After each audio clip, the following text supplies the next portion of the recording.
여러분 안녕하십니까? KBS 뉴스특보입니다. 일본이 끝내 한국을 전략물자 수출심사 우대국, 이른바 백색 국가에서 제외하는 법령 개정안을 의결했습니다.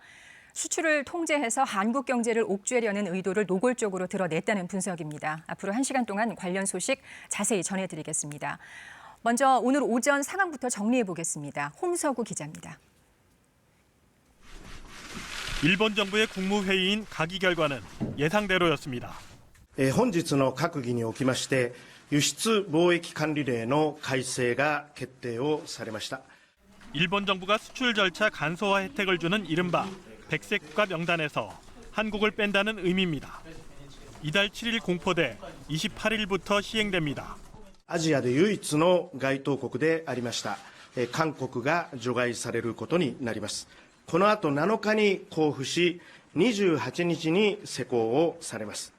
그동안 소위 우대 조치를 해왔다는 걸 강조하며 향후 국제사회에서 무역 보복 논란을 피해가려는 의도를 내비쳤습니다.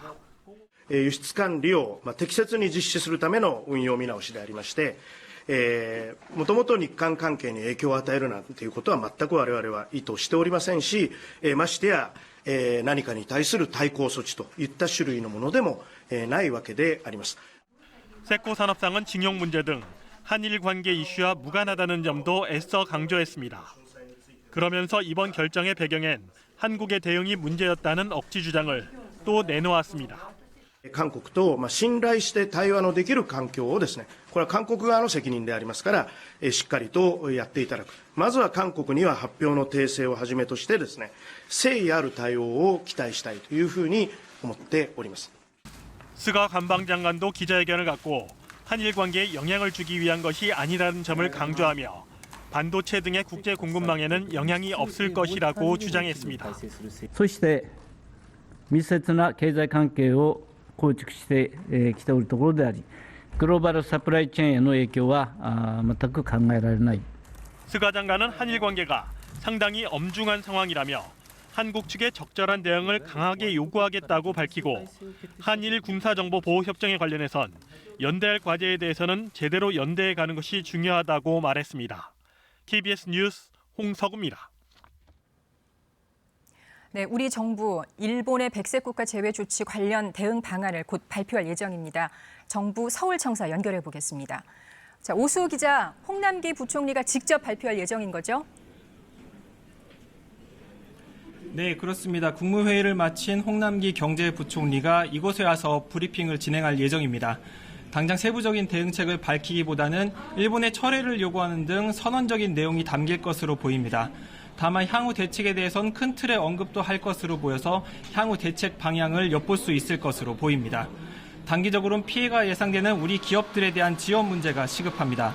지난달 말 세법 개정안에서 발표하지 않았던 기업들에 대한 세금 혜택이 주로 담길 것으로 보입니다. 국회에서 논의 중인 추경에 포함된 2,700억 원 규모의 지원액을 어떻게 신속하게 집행할지도 관건입니다. 그리고 중장기적으로는 소재 부품 산업의 국산화율을 높이기 위한 방안 등이 담길 전망입니다. WTO 제소에 대해 구체적인 일정을 밝힐지도 관심입니다. 이 절차는 일본의 양자 협의 요청서를 보내는 것으로 시작됐는데 한번 작성을 하면 수정을 하기 어려운 만큼 신중을 기하고 있습니다. 우리 정부도 일본에 수출 규제를 하는 등 맞대응에 나설지도 관심이었지만 문 대통령이 앞서 국무회의에서 맞대응 가능성을 일축했습니다. 이 밖에 한국은행도 긴급 회의를 열고 우리 경제와 외환시장에 미치는 영향 등을 논의하고 있는데 끝난 대로 결과를 발표할 계획입니다. 지금까지 정부 서울청사에서 KBS 뉴스 오수호입니다. 청와대도 긴박하게 움직이고 있습니다. 오후 2시부터 문재인 대통령 주재로 긴급 국무회의를 열었는데요. 시작에 앞서 문 대통령이 대국민 모두 발언을 했습니다. 직접 들어보시죠. 오늘 오전 일본 정부는 우리나라를 백색 국가에서 배제하는 결정을 내렸습니다. 문제 해결을 위한 외교적 노력을 거부하고 사태를 더욱 악화시키는 대단히 무모한 결정으로 깊은 유감을 표합니다. 우리 정부와 국제사회의 외교적 해결 노력을 외면하고 상황을 악화시켜온 책임이 일본 정부에 있는 것이 명확해진 이상 앞으로 벌어질 사태의 책임도 전적으로 일본 정부에 있다는 점을 분명히 경고합니다. 무슨 이유로 변명하든 일본 정부의 이번 조치는 우리 대법원의 강제징용 판결에 대한 명백한 무역 보복입니다. 또한 강제노동 금지와 상권 분립에 기초한 민주주의라는 인류 보편적 가치와 국제법의 대원칙을 위반하는 행위입니다. 일본이 G20회의에서 강조한 자유무역 질서를 스스로 부정하는 행위입니다. 개인 청구권은 소멸되지 않았다고 일본 정부 자신이 밝혀왔던 과거 입장과도 모순됩니다. 일본의 조치는 양국 간의 오랜 경제협력과 우호협력 관계를 훼손하는 것으로서 양국 관계에 대한 중대한 도전입니다. 또한 글로벌 공급망을 무너뜨려 세계 경제에 큰 피해를 끼치는 이기적인 민폐 행위로 국제사회의 지탄을 면할 수 없을 것입니다. 일본의 조치로 인해 우리 경제는 엄중한 상황에서 어려움이 더해졌습니다. 하지만 우리는 다시는 일본에게 지지 않을 것입니다. 우리는 수많은 역경을 이겨내고 오늘에 이르렀습니다. 적지 않은 어려움이 예상되지만 우리 기업들과 국민들에겐 그 어려움을 극복할 역량이 있습니다. 과거에도 그래왔듯이 우리는 역경을 오히려 도약하는 기회로 만들어낼 것입니다. 한편으로 결코 바라지 않았던 일이지만 우리 정부는 일본의 부당한 경제보복 조치에 대해 상응하는 조치를 단호하게 취해 나갈 것입니다. 비록 일본이 경제 강국이지만 우리 경제에 피해를 입히려 든다면 우리 역시 맞대응할 수 있는 방안들을 가지고 있습니다. 가해자인 일본이 적반하장으로 오히려 큰소리 치는 상황을 결코 좌시하지 않겠습니다. 일본 정부의 조치 상황에 따라 우리도 단계적으로 대응 조치를 강화해 나갈 것입니다. 이미 경고한 바와 같이 우리 경제를 의도적으로 타격한다면 일본도 큰 피해를 감수해야 할 것입니다. 우리 정부는 지금도 대응과 맞대응의 악순환을 원치 않습니다. 멈출 수 있는 길은 오직 하나, 일본 정부가 일방적이고 부당한 조치를 하루속히 철회하고 대화의 길로 나오는 것입니다. 지금의 도전을 오히려 기회로 여기고 새로운 경제 도약의 계기로 삼는다면 우리는 충분히 일본을 이겨낼 수 있습니다. 우리 경제가 일본 경제를 뛰어넘을 수 있습니다. 역사에 지름길은 있어도 생략은 없다는 말이 있습니다. 언젠가는 넘어야 할 산입니다. 지금 이 자리에 멈춰선다면 영원히 산을 넘을 수 없습니다. 국민의 위대한 힘을 믿고 정부가 앞장서겠습니다. 도전을 이겨낸 승리의 역사를 국민과 함께 또 한 번 만들겠습니다. 우리는 할 수 있습니다. 정부 각 부처도 기업의 어려움과 함께 한다는 비상한 각오로 임해주기 바랍니다. 네, 문재인 대통령의 국무회의 모두 발언 들어보셨습니다. 일본의 백색 국가 제외 조치 관련 대응 방안 곧 정부가 발표합니다. 정부 서울청사 연결해 보겠습니다. 오수호 기자, 홍남기 경제부총리가 직접 발표하는 거죠? 네, 그렇습니다. 발표는 홍남기 경제부총리가 경제수장으로서 맡습니다. 국무회의를 마치고 곧바로 이곳으로 올 예정입니다. 당장 세부적인 대응 방침을 밝히기보다는 일본의 조치 철회를 요구하는 등 선언적인 내용이 담길 것으로 보입니다. 다만 향후 대책에 대한 큰 틀의 언급도 할 것으로 보여서 정책 방향을 가늠하는 데 도움이 될 것으로 보입니다. 가장 시급한 건 피해가 예상되는 우리 기업에 대한 지원책입니다. 단기적으로는 지난번 세법 개정안에서 포함되지 않았던 기업들에 대한 세금 혜택, 관세 등 관련 세금 납부를 일정 기간 미뤄주거나 나눠서 낼 수 있도록 하는 등의 내용이 담길 수 있고요. 필요하면 연구 개발에 들어가는 비용 가운데 일부를 더 공제해주는 방안도 검토 대상입니다. 기금이나 펀드를 조성해서 지원하는 방안도 논의 중인 것으로 알려졌습니다. 국회에서 추경이 통과되면 2,700억 원 규모의 지원액을 어떻게 신속하게 집행할지도 관건입니다. 중장기적으로 소재 부품 산업의 국산화율을 높이기 위한 방안이 담길 것으로 보입니다. 지금 말씀드리는 순간 홍남기 경제부총리와 관계부처 장관들이 브리핑룸에 입장하고 있습니다. 직접 내용을 들어보시겠습니다. 좀 더 말씀을 드리겠습니다. 앞서 지난주 홍남기 부총리는 국회에 출석해서 산업계에 미칠 영향에 대해서 분석을 마쳤다 이렇게 밝혔는데요. 예상되는 품목 1000여 개에 대해 조치가 이뤄졌을 때 어떤 품목이 중점적으로 피해를 입을지 밀접한 품목은 어떤 것인지 살펴봤다고 말했습니다. 때문에 빠른 시일 내에 종합 대책을 내놓을 것으로 보입니다. 네, 지금 홍남기 경제부총리의 얘기 직접 들어보시겠습니다.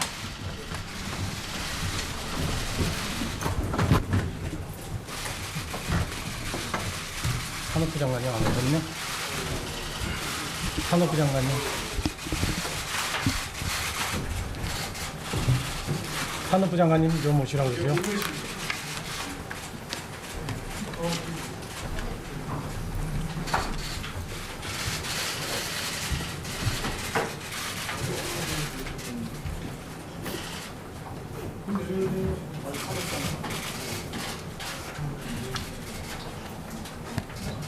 빨리 좀 오시라고 그러시죠.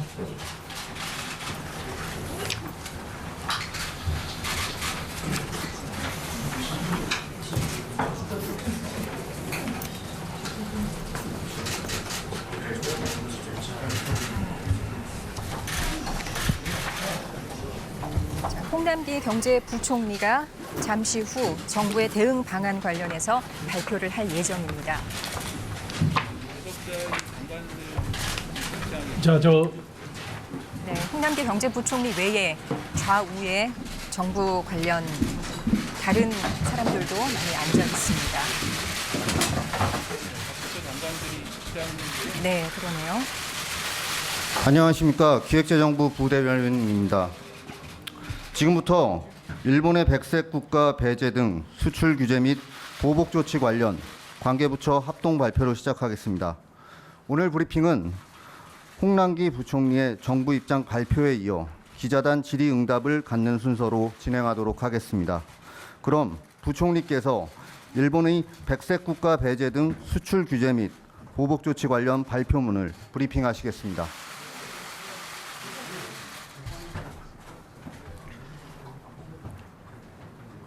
예, 일본 아베 정부는 금일 오전 수출무역 관리령 개정안 가기 결정을 통하여 우리나라를 백색 국가에서 배제하기로 결정하였습니다.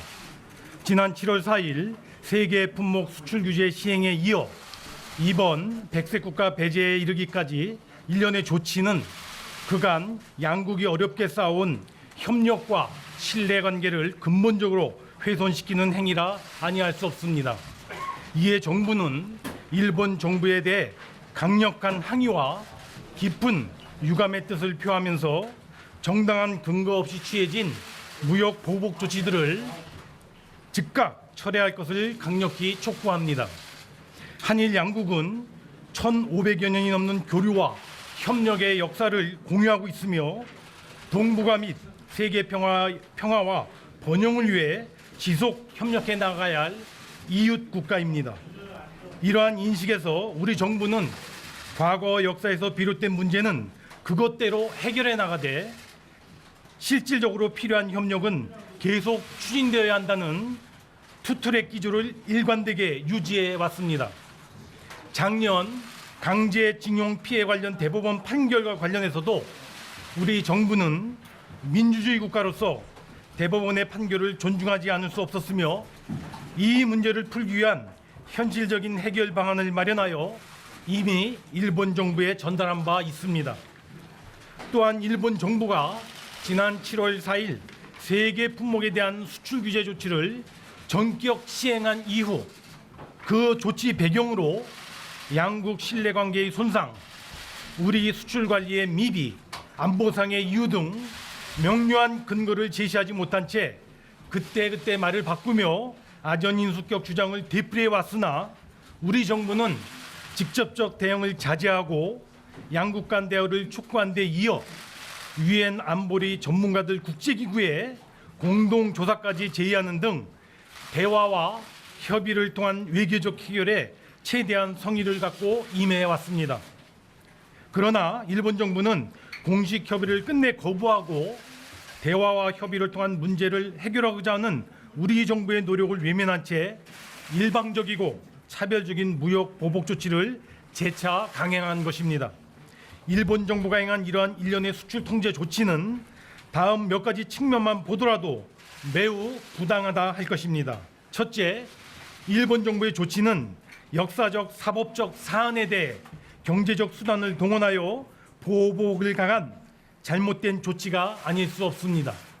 그 조치의 근거도 앞서 말씀드린 바와 같이 양국 간의 신뢰 손상, 불화수소의 북한 반출 의혹, 재래식 무기의 캐치홀 규제 신뢰 저하와 같이 일관성 없이 계속 변하고 있습니다.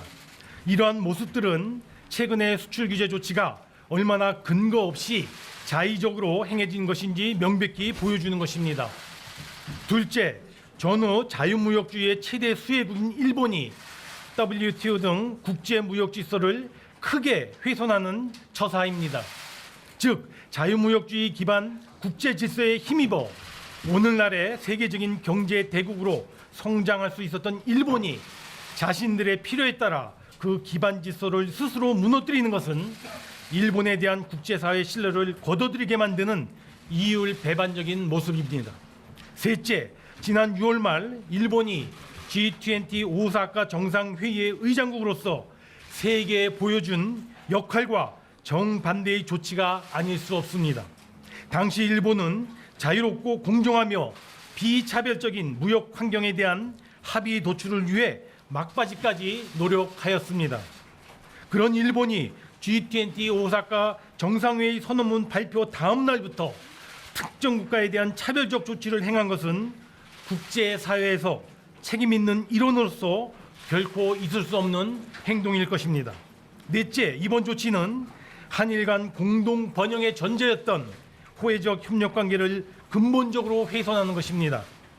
즉, 그동안 분업, 협업, 경쟁을 통하여 유지되어 온 양국의 경제 파트너십을 돌이키기 힘든 위기의 상황으로, 그리고 동북아 안보 협력의 근간을 흔드는 엄중한 상황으로 치닫게 하는 것이 아닐 수 없습니다. 다섯째, 일본의 수출 규제 조치는 세계 경제 성장을 이끌어온 글로벌 밸류 체인을 교란하여 결과적으로 한일 양국 경제만이 아닌 전 세계 경제에 악영향을 초래하게 될 것입니다. 이는 최근 글로벌 반도체 업계를 중심으로 제기되는 일본 조치가 반도체 글로벌 공급망에 부정적인 영향을 미칠 것이라고 하는 우려로도 금방 확인할 수 있습니다. 따라서 일본 정부는 백색 국가 배제 조치를 비롯 지금까지 발표한 일련의 수출 규제 조치들을 조속히 철회해야 할 것이며, 대법원 판결 문제에 대해서는 관련 당사자들과 양국 국민들이 공감할 수 있는 합리적인 방안을 찾을 수 있도록 진지하게 협의에 나설 것을 재차 촉구하는 바입니다.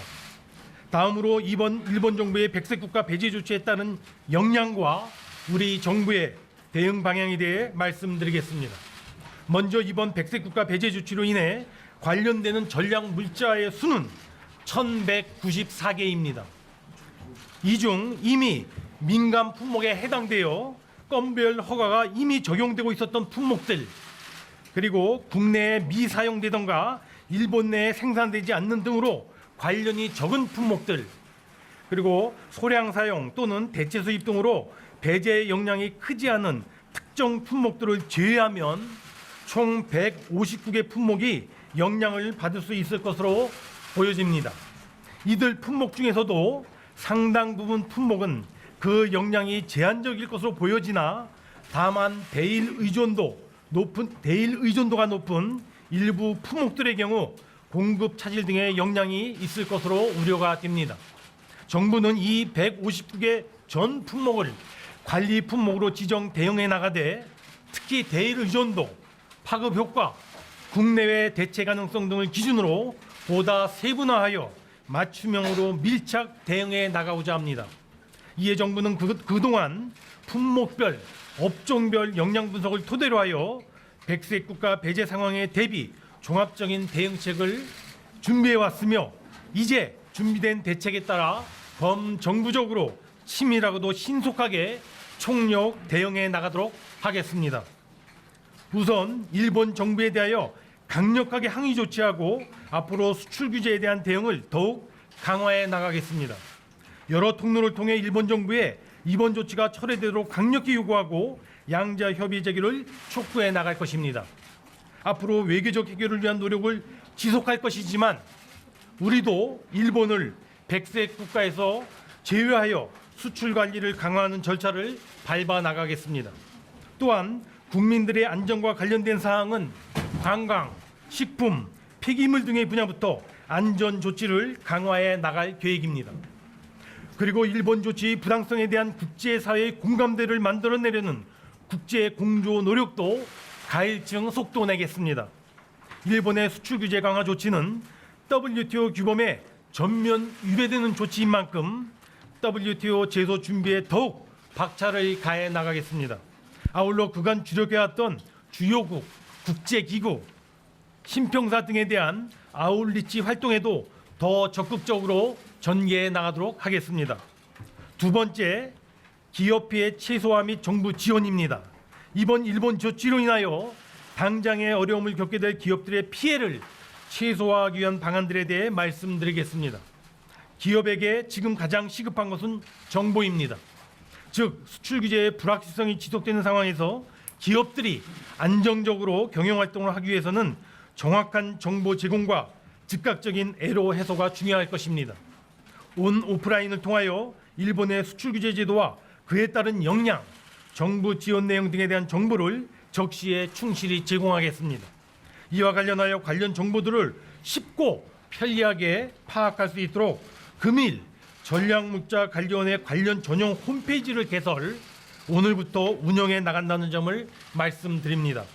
또한 지난 7월 22일부터 이미 가동을 시작한 소재 부품 수급 대응 지원센터는 기업 애로 상담 및 맞춤형 컨설팅을 통하여 수급 애로 등 어려움을 원스톱으로 해결해 나가고자 노력하겠습니다. 무엇보다 소재 부품을 안정적으로 조달할 수 있도록 단기 공급 안정화에 최선을 다하겠습니다. 우선 정부는 물량 및 대체 수입처 확보를 지원해 나가겠습니다. 수출 규제 관련 품목 반입 시 신속히 통관될 수 있도록 24시간 상시 통관 지원 체제를 가동하고 서류 제출 및 검사 선별을 최소화하여 물량 확보에 최선의 지원 노력을 기울여 나가겠습니다. 앞서 말씀드린 159개 관리 품목의 경우 보세 구역 내의 저장 기간을 연장하고 수입 신고 지연에 대한 가산세를 면제하겠습니다. 또한 새로운 해외 대체 공급처를 발굴할 수 있도록 조사 비용 중 자부담을 50% 이상 경감하는 등 현지 활동을 지원하고 대체 수입처 확보를 도와주는 거점 무역관을 각 지역별로 지정하여 지정된 거점 무역관이 지역별 공급처에 대한 정보를 종합적으로 제공토록 하겠습니다. 아울러 백색 국가 제도와 관계없이 특별 일발 포괄 허가를 허용하는 일본의 CP 기업 제도도 가능하다면 우리 기업들이 충분히 활용할 수 있도록 이에 대한 안내 및 활용도 적극 유도해 나가겠습니다. 또한 소재 부품 부족 물량을 조속히 대체할 수 있도록 생산 설비 친증서를 적극 지원해 나가겠습니다. 수출 규제 대응이 필요한 업체에 대해 제품 개발, 기술 개발 등 꼭 필요한 부분에 대해서는 화학 물질 등의 인허가 기간을 대폭 단축하고 아울러 특별 연장 근로의 인정 및 재량 근로제의 활성화도 적극적으로 도모해 나가겠습니다. 피해 기업에 대한 예산, 세제, 금융 등 정부 지원도 차질 없이 조속히 시행해 나가겠습니다. 소재 부품 장비 분야의 기술 개발, 실증 및 테스트 장비의 구축, 설비 투자 자금의 지원 등 당장 수출 규제 대응을 위하여 한시라도 빨리 착수해야 하는 사업 예산 약 2,700억 원에 대해서는 근본 국회 추경 심의 시 우선 확보하고자 협의 중이라는 말씀을 드립니다. 소재 부품 장비 산업 경쟁력 강화를 위한 본격적인 소요 예산은 지금 한창 편성 중인 2020년도 예산안부터 획기적으로 반영해 나갈 방침입니다. 또한 소재 부품 장비 분야의 기술 개발을 촉진하기 위하여 R&D 및 시설 투자 세액 공제 적용 대상을 확대하겠습니다. 일본의 수출 통제로 인해 대체국에서 해당 물품이나 원자재를 수입할 경우에 기존 관세를 40% 내에서 경감해주는 할당 관세를 적용하여 업체의 부담을 경감시켜 드리겠습니다. 이와 함께 근본 조치로 어려움을 겪게 되는 기업들을 위하여 국세 납기를 연장하고 징세를 유예하며 부가가치세 환급금을 조기에 지급하고 세무조사를 유예하는 등 다각적인 세정 지원 조치도 추진해 나가겠습니다. 관세에 대해서도 부담을 완화를 위하여 관세 납기를 연장하고 분할 납부를 시행하며 관세 조세, 관세의 조사, 외환의 검사, 원산지 검증 등도 유예하겠습니다. 아울러 피해 기업의 자금 회로가 최소화되도록 신속하고 충분한 금융 지원을 최대한 강구해 나가겠습니다. 먼저 피해 기업 대상 대출 및 보증 만기 연장을 추진하고 최대 6조 원 규모의 운전 자금을 추가 공급하겠습니다.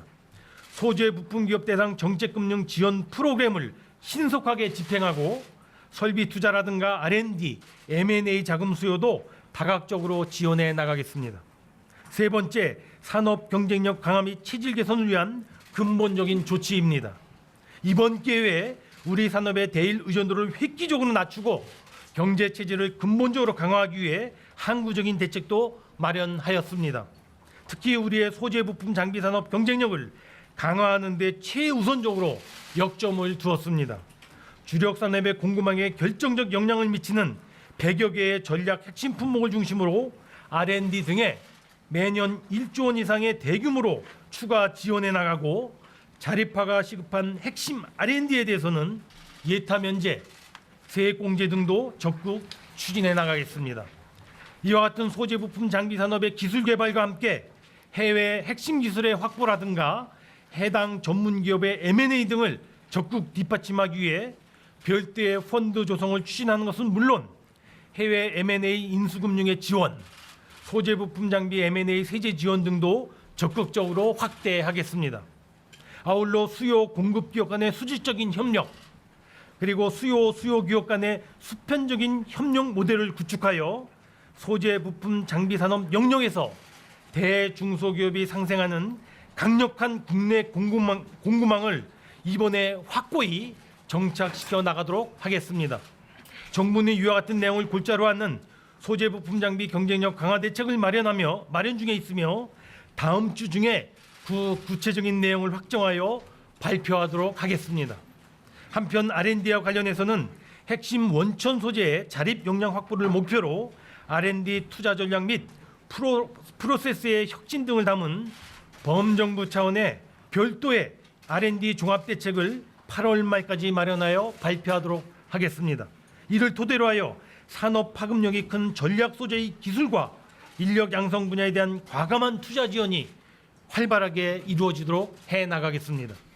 마지막으로 대응체계 재정립입니다. 일본의 수출 규제에 대한 정부 내 대응체계를 보다 촘촘하게 재정립하겠습니다. 우선 현재 운영 중인 일본 수출 규제 대응 관계 장관 회의와 경제활력 대책회의 등 장관급 협의체를 중심으로 신속하고도 적극적으로 대응해 나가되 이와는 별도로 차제에 소재 부품 장비 경쟁력 위원회를 신설하여 이번에 마련된 경쟁력 강화 대책이 한치의 차질도 없이 추진될 수 있도록 각별하게 지원해 나가겠습니다. 아울러 2021년에 일몰 예정인 소재 부품 특별법을 상시법으로 전환하여 상시 지원 체제를 갖추어 나가도록 하겠습니다.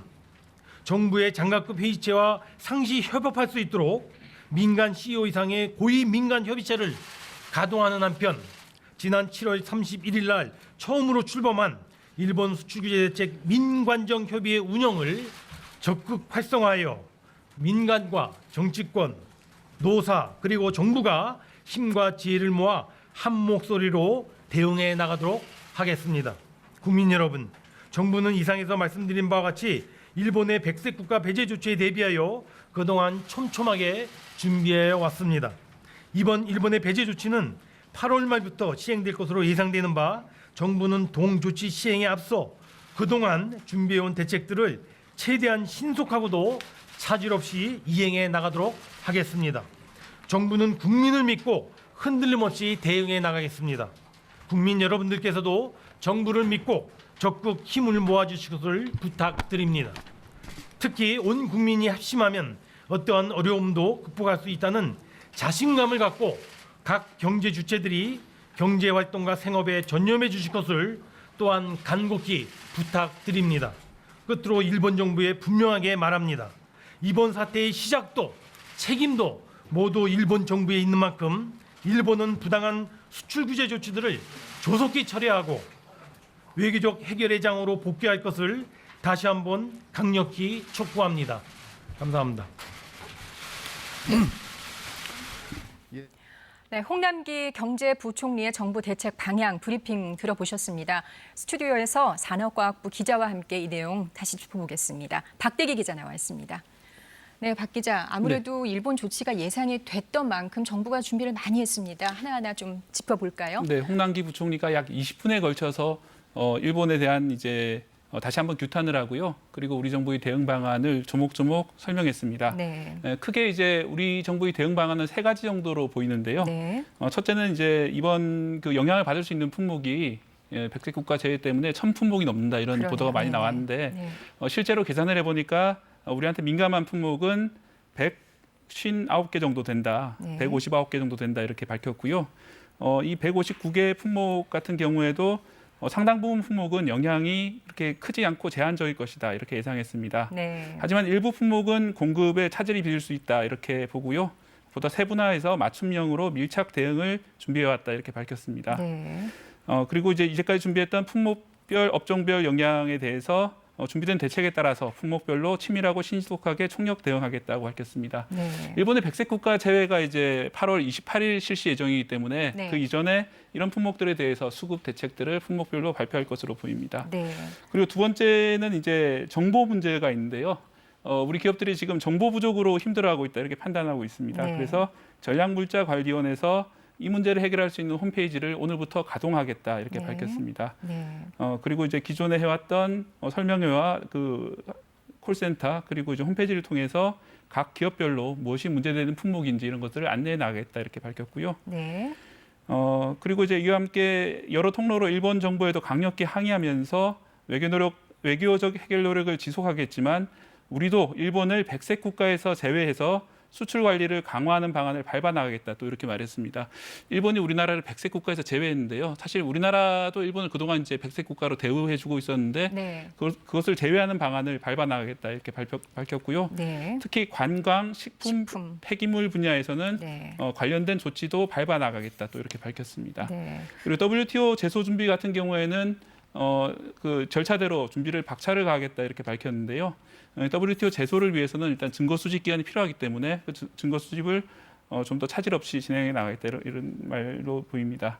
그리고 마지막으로 그 부품 산업에 대한 지원책 다시 한번 밝혔는데요. 네. 해마다 이제 1조 원씩 100여 개 품목에 대해서 예산을 집중 투입하겠다 네. 이런 내용도 밝혔습니다.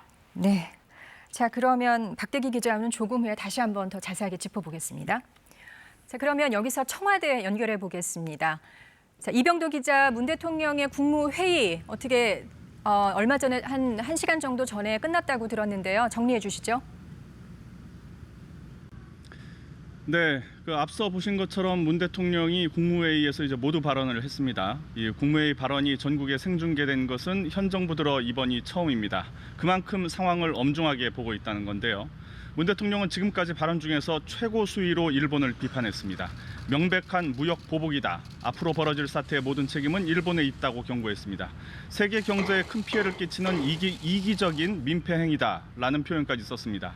우리도 맞대응 방안이 있고 가해자인 일본이 적반하장으로 큰 소리치는 상황을 결코 좌시하지 않겠다고 했는데요. 맞대응 카드가 뭔지는 구체적으로 밝히지 않았습니다. 공개적으로 언급하기보다는 단계적으로 실행에 옮김으로써 실리를 극대화하겠다는 것으로 보입니다. 대국민 메시지도 최고 수위에 달했는데요. 다시는 일본에 지지 않을 것이다. 우리에겐 그럴 힘이 있다고 강조하면서 국민의 위대한 힘을 믿고 정부가 앞장설 테니 함께 나가자 이렇게 말했습니다. 반일, 항의를 넘어서 극일 메시지를 분명히 한 것으로 평가됩니다. 네, 오늘 국무회의에 앞서서 또 비상 대응 체제에 들어갔다는 소식도 들어와 있네요. 네, 오늘 일본 가기 결정 이후 청와대 대변인이 브리핑을 했습니다. 직접 들어보시겠습니다. 한국을 화이트리스트에서 제외하기로 한 일본 아베 내각의 가기 결정에 깊은 유감을 표명합니다. 앞으로 우리 정부는 이번 일본의 부당한 조치에 대해서 단호한 자세로 대응해 나가겠습니다. 청와대는 앞으로 상황을 관리하고 점검하기 위해 TF와 상황반을 설치해서 긴밀하고 신속하게 대응해 나가겠다고 밝혔는데요. 상황반장은 김상조 정책실장이 맡고 TF 팀장은 윤건영 국정기획상황실장이 맡기로 했습니다. 상황반은 대외적 상황과 국내 대응 정책들을 총괄하고 분석 판단을 하는 임무를 하게 될 것 같고요. 이를 실행하는 게 실무 TF팀이라고 합니다. 정부는 토요일인 내일도 총리 주재로 임시 국무회의를 열어서 세부 대책을 논의합니다. 지금까지 청와대에서 전해드렸습니다. 자, 이번에는 국회로 가보겠습니다. 여야는 국회 본회의를 열어서 일본의 화이트리스트 배제 조치를 규탄하는 결의안을 통과시키기로 한 상태입니다. 국회 취재기자 연결합니다. 자, 안다영 기자, 이미 일본 가기가 결정됐기 때문에 좀 늦은 감이 있습니다만 본회의 상황 전해주시죠.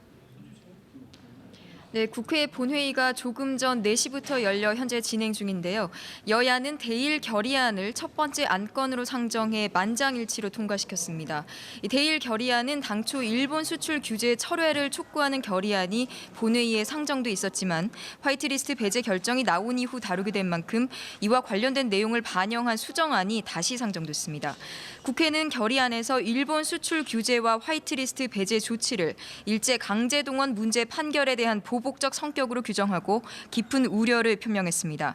하지만 이미 일본의 2차 보복 조치까지 나온 뒤에야 결의안이 처리된 만큼 국회가 제때 관련 대응을 못하게 된 셈입니다. 다만 대일 대응 지원 예산이 담긴 추경안은 실무 작업을 거쳐 오늘 저녁쯤 처리될 것으로 보입니다. 네, 앞서 일본의 이번 조치 관련해서 각 당별 반응도 나왔죠? 네, 그렇습니다. 여야는 즉각 각 당별 긴급 대책회의를 열고 일본의 이번 결정에 유감과 실망을 표시하면서 경제보복 철회를 강력히 촉구했습니다. 민주당 이해찬 대표는 분노를 금할 수 없다면서 비장한 각오로 맞이해야 한다고 밝혔습니다. 특히 한일 군사정보보호협정, 지소미아에 대해 신중히 판단해야 한다는 입장이었지만 신뢰 없는 협정이 의미 있겠느냐면서 파기 가능성을 공개적으로 언급했습니다. 민주당은 또 경제 보복 조치 철회를 촉구하는 성명서를 발표하고 경제 한일전은 국지전에서 전면전으로 확전될 수밖에 없게 됐다고 규탄했습니다. 한국당 황교안 대표는 긴급회의를 열고 아베 정부의 이번 결정은 한일 관계를 과거로 퇴행시키는 명백히 잘못된 결정이라고 비판했습니다. 특히 화이트리스트 개정안 시행까지 약 3주 동안 외교적 해법을 모색하되 문제 해결이 안 된다면 기업과 국민의 피해를 최소화하는 데 초당적으로 협력할 것이라고 밝혔습니다. 바른미래당 손학규 대표는 전 지구적 자유무역체제 하에서 용납될 수 없는 처사라고 비판했습니다. 민주평화당은 경제 전쟁에 대한 선전포고, 정의당은 아베 정권의 도발이 금단의 선을 넘었다고 규탄했습니다. 문희상 국회의장도 아베 내각은 한일 관계 해법을 바라는 국제사회의 기대를 저버렸다면서 모든 책임은 아베 내각에 있다는 입장을 밝혔습니다. 지금까지 국회에서 KBS 뉴스 안다영입니다. 우리 정부는 오후에 잡혀있는 한미일 3국 외교장관 회담에 마지막 기대를 걸고 있습니다. 아세안 지역 외교장관 회의가 열리고 있는 태국 연결합니다. 류란 기자, 한미일 3자 회담 시작하게 됐죠. 이제 아무래도 미국의 중재 역할에 이목이 집중되는데요. 어떻습니까? 네, 이제 채 2시간도 남지 않았습니다. 한국 시간으로 6시 반이면 한미일 3국의 외교 장관들이 한자리에 모이게 됩니다. 그 전에 미일, 한미 이렇게 양자회담도 잡혀 있는데요. 30분씩 진행되는 이 회담에서 아무래도 상황인 만큼 한일 갈등 격화가 주요하게 논의될 전망입니다. 미국은 한미일 3자가 모여 앉기 전에 한국과 일본을 각각 따로 만나서 입장도 들어보고 설득도 한 다음에 종합적으로 중재 역할을 할 것으로 정부는 기대하고 있는데요. 일본의 각이 발표가 난 후 열린 한 다자 회담 중에 강경화 장관이 폼페이오 국무장관 자리로 가서 한참 동안 귀옛말을 나누는 장면이 카메라에 포착됐습니다. 상황인 만큼 여러 추정들이 나오고 있지만 한국, 미국, 일본 간 연쇄 회담을 앞두고 강 장관이 한국의 입장을 좀 더 분명하게 미국에 전달한 것이 아닌가 추측됩니다. 네, 그런데 중재를 하기에는 이미 늦은 게 아니냐, 사실 이런 지적도 있습니다. 어떻습니까? 네, 말씀하신 대로 이미 백색 국가 제외를 일본이 발표했는데 이제 와서 한미일 회담을 열고 또 미국이 중재에 나선다 한들 무슨 소용이 있겠느냐 이런 회의론이 있습니다. 게다가 미국이 지금까지 알려졌던 것처럼 관망적인 자세를 취한 게 아니라 적극적으로 중재에도 나서고 중재안도 제시를 했지만 일본이 이를 거절한 것으로 확인이 되면서 이런 회의론이 더 힘을 받고 있는 모양새인데요. 하지만 백색 국가 배제에 따른 실제 이행은 이달 말인 28일로 약 3주간의 시간이 앞으로 남아있는 만큼 정부는 끝까지 외교적 노력을 다한다는 계획입니다. 가장 강력한 협상의 카드는 지소미아, 한일 정보보호 협정입니다. 지소미아는 한미일 안보 협력의 중요한 한 축이어서 이달 말 협정 만료를 앞두고 연장 여부를 재검토하는 것으로 미국과 일본을 동시에 압박 가능할 것으로 보입니다. 네, 오전에 아까 일본의 결정이 난 후에 한일 두 외교장관의 사이에서 설전이 벌어졌다면서요? 네, 그렇습니다.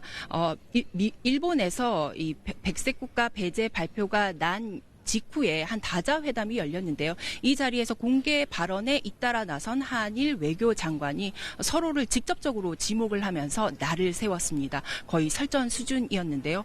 먼저 강경화 외교 장관이 일본이 오늘 아침 포괄적인 수출 우대 조치를 받는 무역 상대국 목록에서 한국을 일방적이고 임의적인 방법으로 제외했다 이렇게 얘기를 했고요. 자유롭고 공정한 무역이라는 WTO의 원칙이 우리 한국 지역에서 위협을 받고 있다면서 아세안 국가들 대표 앞에서 공개 발언을 했습니다.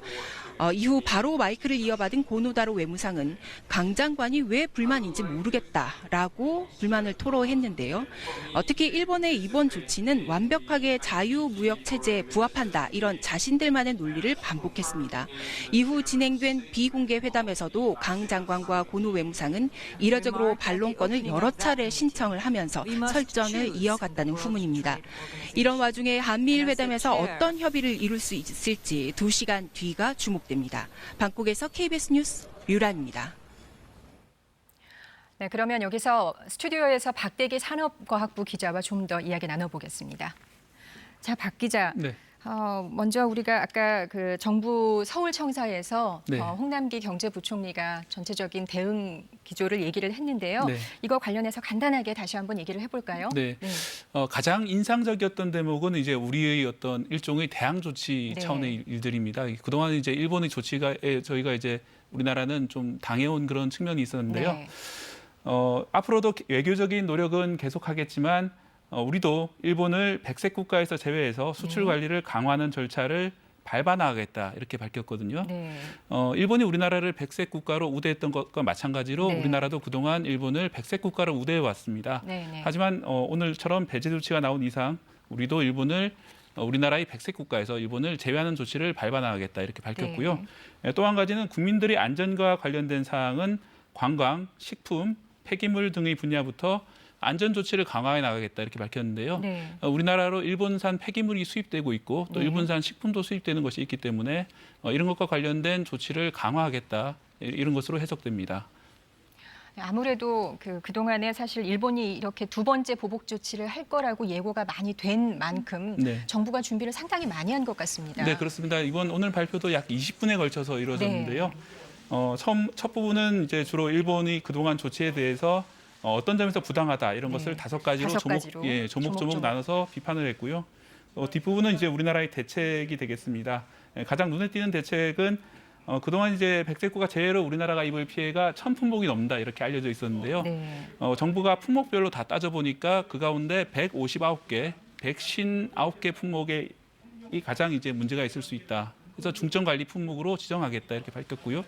그 159개 품목도 모든 것이 이제 그 크게 문제되는 것은 아니라 이제 그 중에서 일부 품목이 아마 수급에 지장이 있을 거라 보고 그 품목을 중심으로 이제 대책을 마련하겠다 이렇게 밝혔습니다.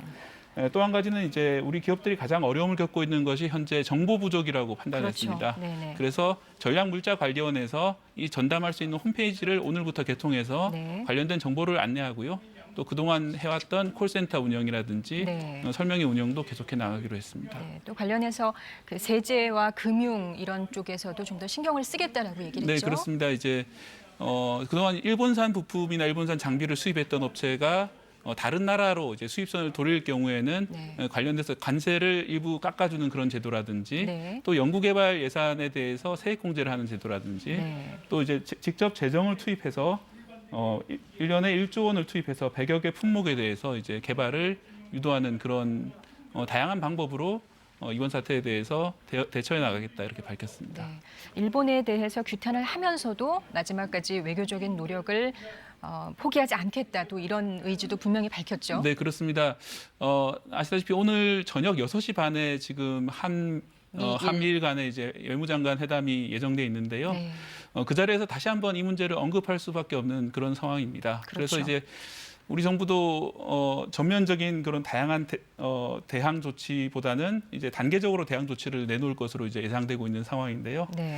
일단은 우리도 마찬가지로 일본을 백색 국가에서 제외하여 수출 관리를 강화하겠다 이런 방침을 절차를 밟아 나가겠다 이런 식으로 단계적으로 대응하겠다 이런 방침을 밝혔습니다. 한 달 전에 반도체 소재 3개 관련 부품을 수출 규제 품목으로 정했잖아요. 그러면은 우리가 한 달 동안 그동안 전개된 상황을 보면 앞으로 어떻게 전개될 건지 좀 짐작해 볼 수 있지 않겠습니까? 네, 그렇습니다. 7월 4일부터 반도체 소재 3개 품목, 다들 아시다시피 불화수소 그리고 감광액 등이 이제 수출 규제가 되는데요. 그동안은 이제 수시로 들어오던 물건이 이제는 이제 수출 허가를 받아야 되는 물건이 됐습니다. 그래서 일본 쪽 수출업체들이 수출 허가를 신청했습니다만 약 한 달이 지난 지금까지 단 한 건도 허가가 내려져 있지 않은 상황입니다. 단 한 건도요? 예, 그렇습니다. 일본 법에 따르면 90일까지 허가를 미룰 수 있기 때문에 이게 언제 들어올지 알 수 없는 상황이고요. 그래서 정부가 밝힌 159개 품목의 경우에도 마찬가지로 그 수출이 지연돼서 우리나라의 공급에 차질이 빚는 그런 현상이 벌어지지 않을까 그 점이 좀 우려되는 그런 상황입니다. 네, 그렇습니다. 그러면 앞으로 우리가 지금 이번 달 말부터 본격적으로 시행이 된다고 하니까 우리한테 있는 시간이 3주 정도 있는 거잖아요. 네, 약 26일 정도 남아 있습니다. 26일 있습니다. 그러면 이 동안에 우리가 어떻게 기업들 입장에서 어떻게 또 준비를 해가면 되겠습니까? 네, 가장 중요한 것은 정부도 밝혔지만 정보를 확인하는 것입니다. 그동안 일본에서 들여오던 그 소재나 장비, 부품이 있다면 그것이 과연 전략물자에 해당하는지 만약 전략물자에 해당하지 않는다면 대부분 큰 문제는 안 됩니다. 하지만 전략물자에 해당되는 경우에는 새로 수출 허가를 받아야 되기 때문에 아주 중요합니다. 그렇기 때문에 전략물자에 해당하는지 여부를 우리나라 전략물자관리원 콜센터 또는 홈페이지를 통해서 확인하셔야 되고요. 설령 전략물자에 해당한다 하더라도 일본에서 자율 인증 제도가 있습니다. 자율 인증 제도를 통해서 피해가는 방법이 있기 때문에 그 방법에 대해서도 전략물자관리원과 상담을 해보시는 게 좋을 것 같습니다. 네, 박대기 기자였습니다. 고맙습니다. 네, 중요하고 반가운 소식이 들어와 있어서 특보 말미에 잠시 전해드립니다. 지난달 23일 실종됐던 조은누리 양이 열흘 만에 발견됐습니다. 발견 당시 조양은 탈진한 상태였지만 다행히 건강에는 크게 문제가 없는 것으로 알려졌습니다. 현장 취재 기자 연결해 보겠습니다. 자, 진희정 기자, 지금 조양 상태 어떻습니까? 네. 조은누리 양은 현재 119 구급 차량을 이용해 인근 병원으로 이송 중인 것으로 전해졌습니다. 조 양은 발견 당시 탈진 증세는 있었지만 의식과 호흡이 있었고 대화도 가능했던 것으로 전해집니다. 정확한 건강 상태는 병원으로 이송해서 진단해 봐야 하지만 생명엔 지장이 없는 것으로 보입니다. 조은누리 양이 발견된 시각은 오늘 오후 2시 반쯤입니다. 조 양이 발견된 장소는 실종된 산 정상 부근에서 맞은편으로 920m 떨어진 보은군 회인면 지역입니다. 발견 당시 숲을 사이에 웅크리고 있었고 첫날 실종 당시에 입었던 옷차림 그대로였던 것으로 전해집니다. 조 양은 지난달 23일 가족과 함께 산을 오르다 벌레가 많다며 먼저 산을 내려갔다 그대로 실종됐습니다. 어제까지 누적 인원 5,700여 명이 동원되며 실종지 인근 주변에 대해 대대적인 수색 작업을 벌였지만 별다른 성과는 없었습니다. 그러나 외부로 나간 흔적이 밝혀지지 않으면서 최악의 경우 범죄 피해 가능성도 제기됐습니다. 더욱이 실종 기간 호우특보에다 폭염 경보까지 내려지면서 조 양의 건강 상태가 장담할 수 없는 상황이었습니다. 조 양의 실종은 언론에 대대적으로 보도되면서 지역사회뿐 아니라 전국적인 관심 사안으로 떠올랐는데요. 다행히 실종 10일 만에 구조됐다는 소식이 전해지면서 기적적인 생존에 마음을 쓸어내렸다며 안도의 목소리가 이어지고 있습니다. 지금까지 청주에서 KBS 뉴스 진희정입니다. 일본의 백색 국가 제외 관련 소식은 이어지는 특보와 정규 뉴스를 통해서 계속 이어드리겠습니다. KBS 뉴스 특보를 마칩니다. 고맙습니다.